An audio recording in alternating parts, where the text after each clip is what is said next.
if you are a CEO and you have a strategy, you have a vision. Let's say you have a vision, okay, for your company.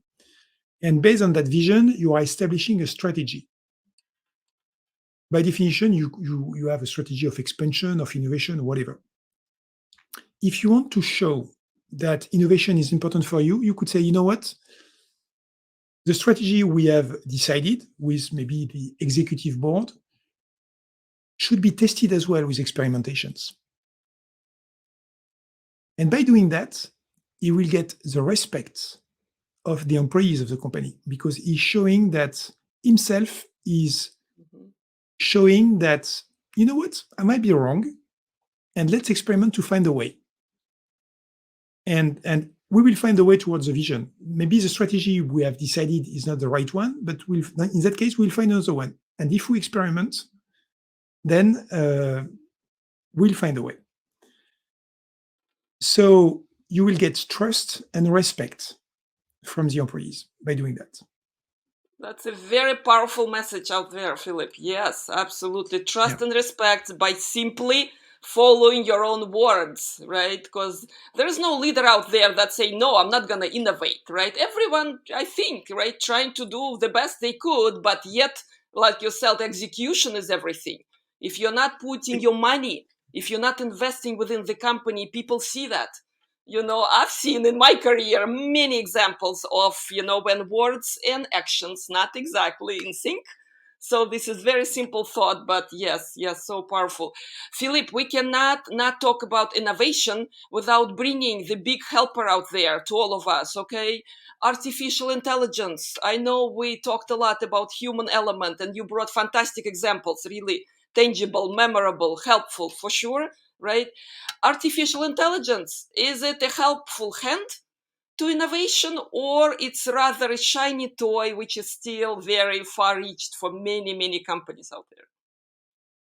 So no, it's a tool. It's definitely a tool, not shiny.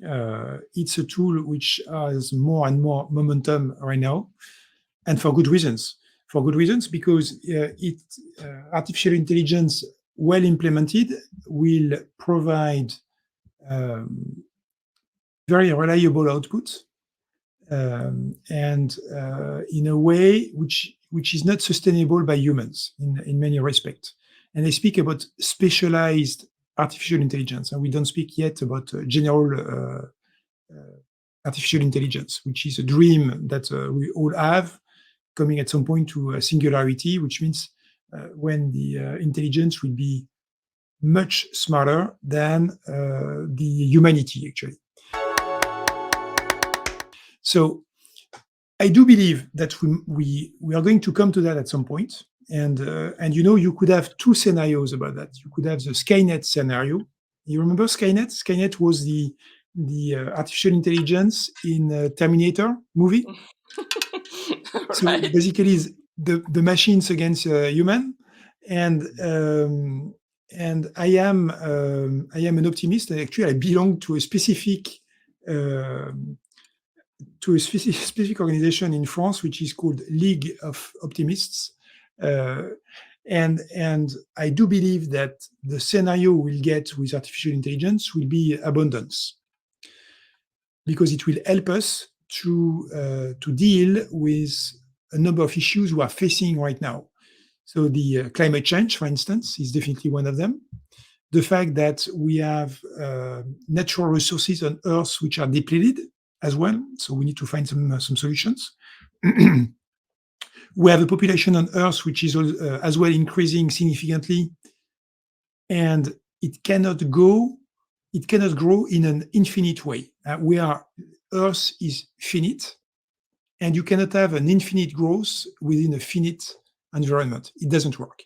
So if we don't want to have wars, if we don't want to have epidemics like the COVID-19 that we have had recently, we need to find some solutions.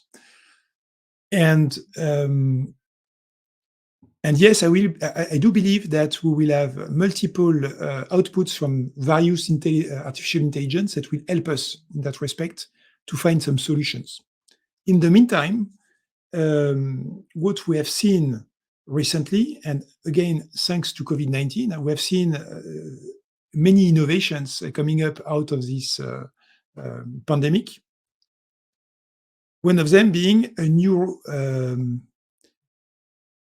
type of vaccines available, and now we have a number of labs working on this with this type of vaccines in order to deal with diseases we could not fight before, like HIV, like many other diseases that we have around the world.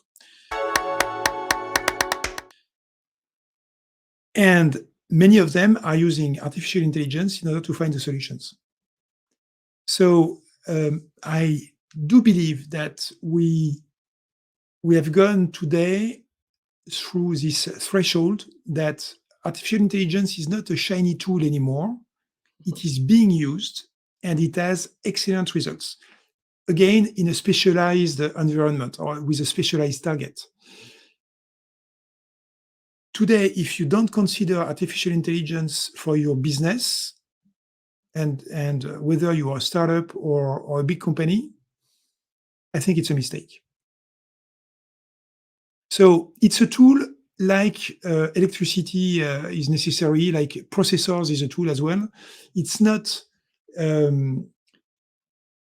by itself that it will be something which is dangerous or not. It's the use we are doing with it. Okay, when I have people in front of me saying, but yeah, artificial intelligence, it's very dangerous. You can do crazy things with that. Yeah, sure. You take a knife, you can cook with a knife, and you can kill someone. It's the use you're making of it that makes the difference. It's exactly the same with artificial intelligence.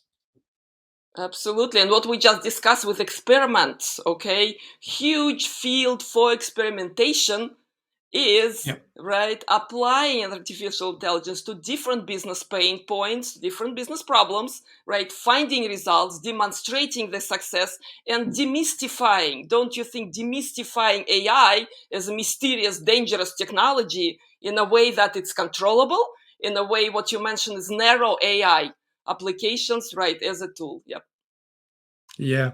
So the best way to demystify it is to look at what is happening around you. I mean, typically when you're using your smartphone today with Siri or OK Google, you are using artificial intelligence, and it is seamless. Actually, I triggered my phone by saying that. But Speaking so, of, yep. Exactly. So I think the debate about is it dangerous or not it's just about the way we're using it. So if we have more and more use of artificial intelligence in tools, I mean, smartphones, look at graphic tools like Adobe Photoshop or Luminar set of tools as well. They are using artificial intelligence in order to better do some graphics work in a very quick way. So I think it's going to be so common, like, and I would say like electricity as well. It will be so common that people will not say it is dangerous. It is the use of it in some ways which is dangerous.